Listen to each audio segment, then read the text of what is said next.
निरंजन अलख निरंजन हो अलख निरंजन। पार्वती, गुरुने शिष्याचे दायित्व स्वीकारले की गुरु त्याला कधीही सोडत नाही।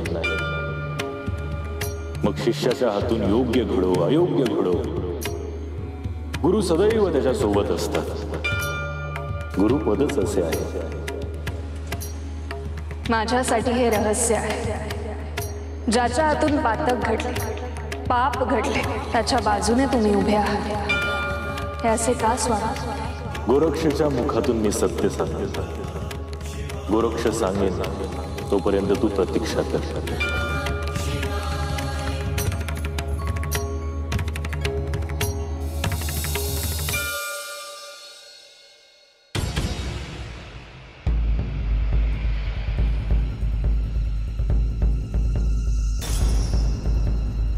अहो, काय झालंय?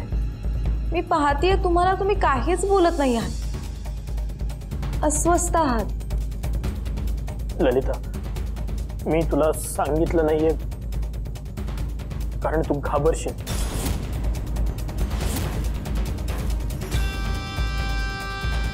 हो, पण काय झालंय कळायला नको का? माझ्या हातून एक पाप घडलंय का?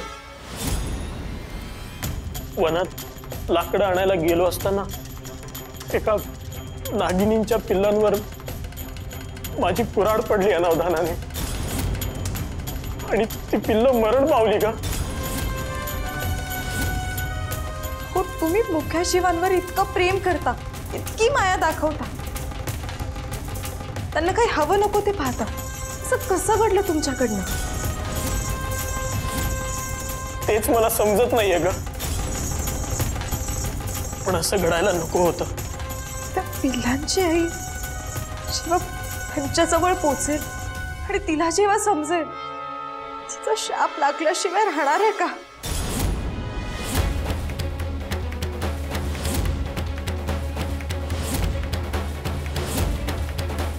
अगं ललिता, आजपर्यंत मी कधी कुणाला दुखावलं नाहीये ग,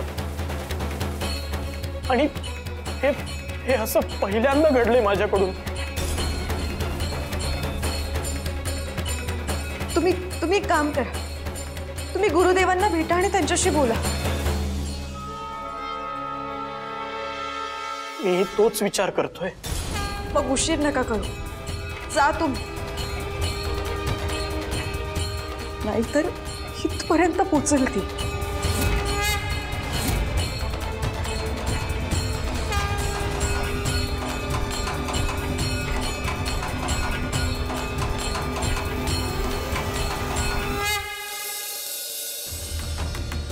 तू नक्कीच या वारुळाच्या आतमध्ये आहेस, दुःखी आहेस।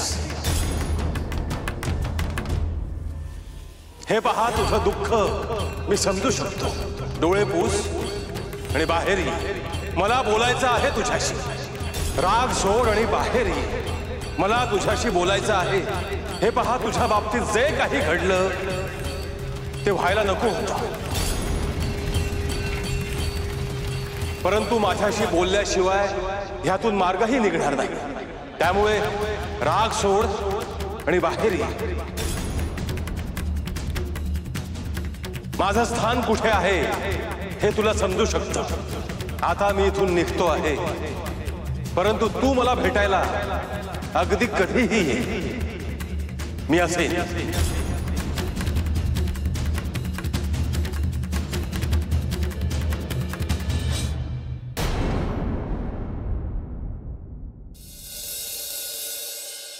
माझ्या पिलांची हत्या कोणी केली आहे हे समजलंय मला, आणि त्याचे गुरु कोण आहेत हेही ध्यानात आलंय माझ्या। गुरूंच्या पाठिंब्याशिवाय सदाशिव हे धाडस करणार नाही। आधी सदाशिव आणि मग गोरक्षनाथ, ह्या दोघांचेही प्राण घेतल्याशिवाय मी स्वस्थ बसणार नाही। महादेवांची शपथ, माझ्या पिलांच्या हत्येचा सूड घेईन तेव्हाच मी माझे प्राण सोडेन।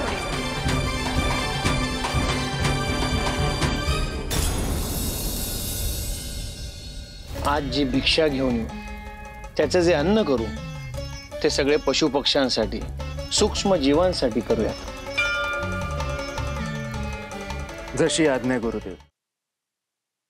देवा, असं काय झालं आहे? आम्हासने तर काय समजलं नाही. माझे स्मरण करून डोळे बंद करा, तुम्हाला सगळे समजेल.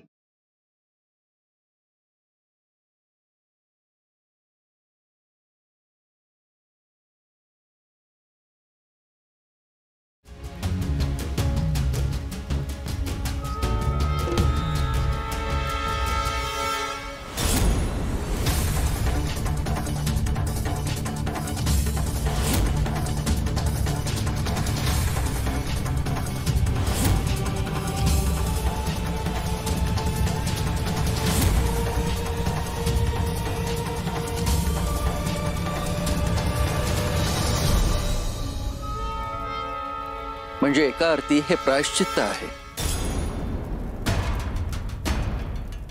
होय, आज आपल्याला उपवास घडेल, पण काही जीवांचे पोट भरेल. या सृष्टीत भूक ही जीवाला व्याकुळ करते, परंतु सगळ्या जीवांना वेळेवर अन्न मिळतेच असे नाही. अर्थात श्री विष्णू भगवान प्रत्येकाचे पालन पोषण करतच असतात. आता त्यात आपण आपलं दायित्व पार पाडूयात.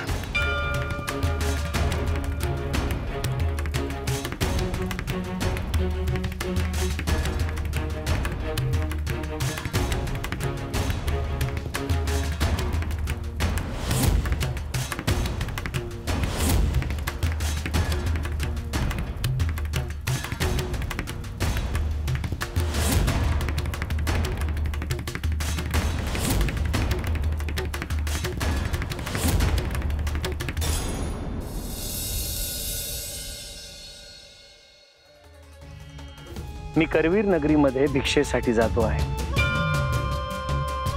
तुम्ही इथे जवळपासच्या गावांमध्ये भिक्षेसाठी जा. आल्यानंतर आपण अन्न तयार करू आणि ठरल्याप्रमाणे मुक्या जीवांना देऊ. देवा, आज आमची बी परीक्षाच आहे.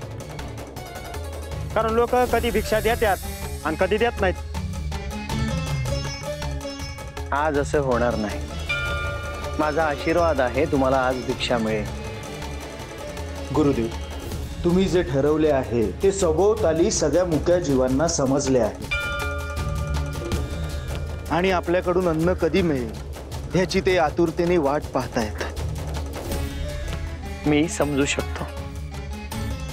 गुरुदेव, आम्ही तात्काळ निघतो, म्हणजे विलंब होणार नाही.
स्वामी, तुम्ही हस्तक्षेप का करत नाही?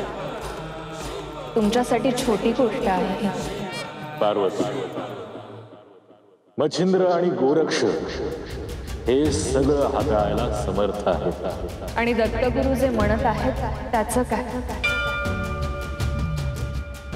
त्यांच्या दृष्टीने नाथांकडून पातक घडलेलं आहे. पार्वती, सगळ्या प्रश्नांची उत्तर मिळणार आहेत. तू असं समजू नकोस की नाथांना भविष्यातील काही दिसत नाही किंवा भूतकाळातील काही दिसत नाही. नाथ हे त्रिकाल ज्ञानी आहेत. भूत, वर्तमान, भविष्य जाणतात. परंतु आता ते मनुष्य रूपात आहेत, म्हणून मनुष्य धर्म पाळत आहेत. सगळ्या गोष्टी ते बोलून दाखवत नाहीत. माझी इच्छा आहे काळाचं चक्र उलट फिरावं आणि त्या नागिणीला तिची पिल्लं परत मिळावी. पार्वती, काळाचे चक्र मागे जाणार नाही. अशाने त्या नागिणीच्या पदरात काय पडेल स्वामी? पार्वती, मी तुला सांगतो, ती आनंदी होईल, समाधानी होईल आणि तिचा रागही शांत होईल. कसं काय? धीर.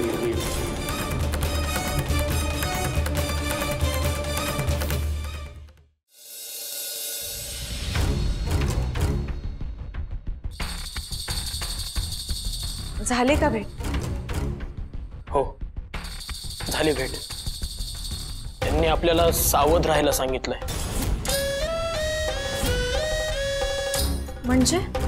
म्हणजे ज्या नागिणीची पिल्ल मेली ती काही साधी नागिण नाहीये.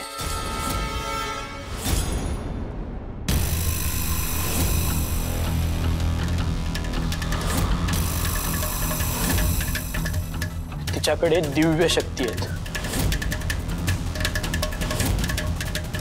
आणि तिला समजलंय तिची पिल्ल माझ्याकडून मारली गेली आहेत. याचा अर्थ ती सूड घेणार?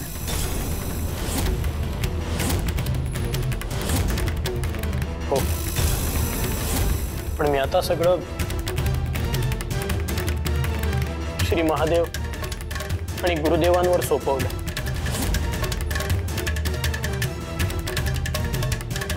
आता अशी जर वेळ आली की तिला तुमचे प्राण घ्यायचे तर मी तिला सांगेल तुमच्या बदल्यात माझे प्राण घ्या. पण मात्र तुम्हाला क्षमा द्या. नाही नाही, अजिबात नाही. हे माझे कर्म आहेत. जबाबदारी पण मलाच घ्यावी लागेल. तू फक्त सावध राहा.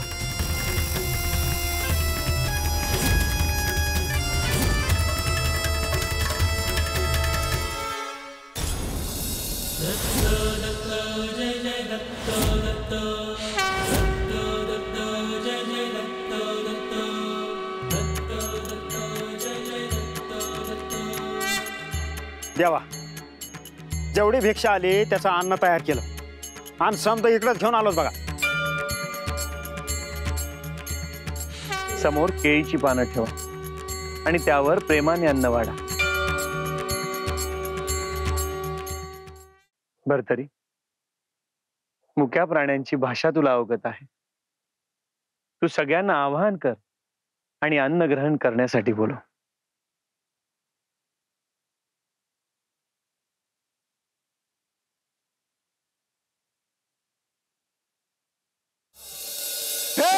जीवांनो, गुरु सद्गुरूंच्या आज्ञेने तुम्ही हे अन्न ग्रहण करण्यासाठी इथे या.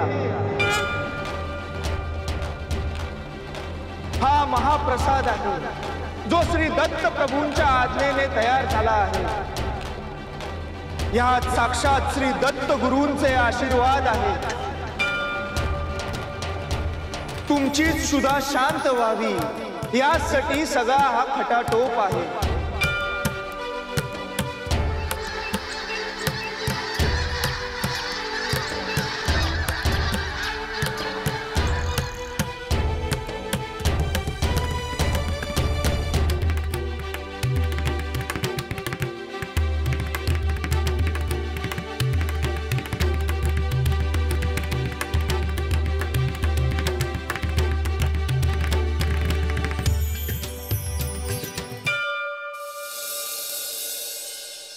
अण्णा तुमच्याशी जरा बोलायचं होतं.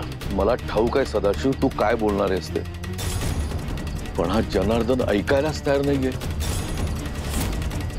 धाकटे मालक, मी हात जोडतो तुमच्या समोर. अहो, पाऊसच नसेल तर लोक अन्नधान्य कसं पिकवतील आणि शेतसारा कुठून देतील? हे बघा, तुम्ही ठरवलं तर सगळ्यांचंच भलं होईल.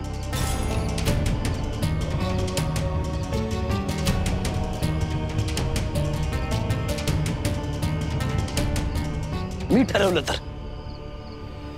तर लग्नही होतं, पण तू करू दिलंस नाही ना. मला एक गोष्ट कळत नाही, गावातल्या लोकांचा पुळका तुलाच काय येतो?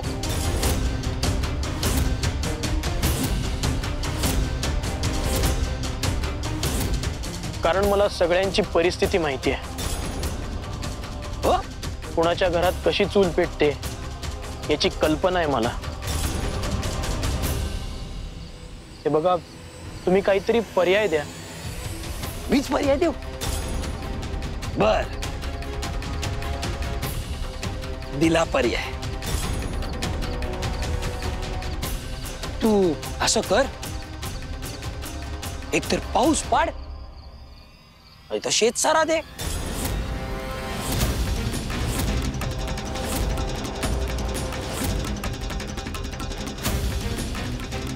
जनार्दन, हे काय बोलतोयस तू? हे बरोबर बोलतोय तो.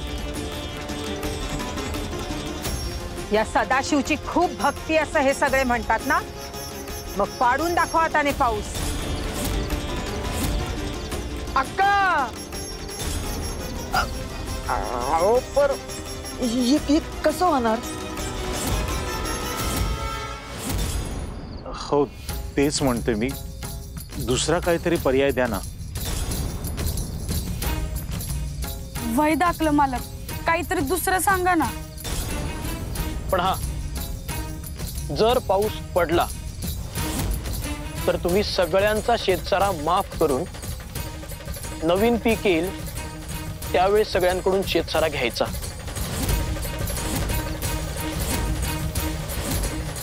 पण पाऊस पडला पाहिजे. श्री महादेवांच्या आणि नाथांच्या कृपेने पाऊस नक्की पडणार.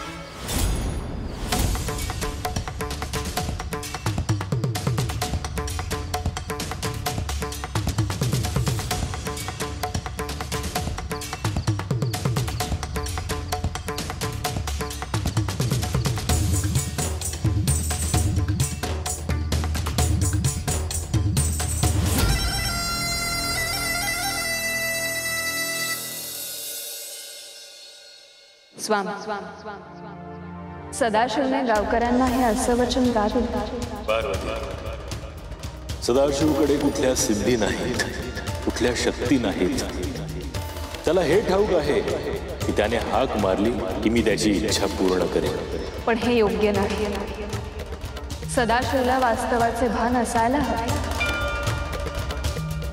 पार्वती, भक्तीमध्ये त्याने इतकं समर्पण केलं आहे की त्याच्या दृष्टीने त्याच्यात आणि माझ्यात काही अंतरच उरलं नाही. तुला आठवतं, बालपणी जेव्हा त्याला काही खावंसं वाटलं की तो मला सांगायचा आणि मी त्याची इच्छा पूर्ण करायचो.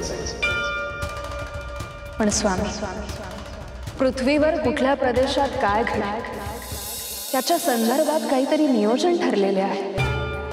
कुठे पाऊस पडेल, कुठे अतिवृष्टी होईल, कुठे दुष्काळ पडेल, त्यासाठी काहीतरी ठरलेले आहे. त्यामध्ये पुन्हा हस्तक्षेप याच्यासाठी करायचा का? त्याचा हेतू तू समजून घे. त्याने हे स्वतःसाठी मागितलं नाही. पण तुम्ही हस्तक्षेप करणार आहात का पुन्हा? ते मी अजून ठरवलेलं नाही.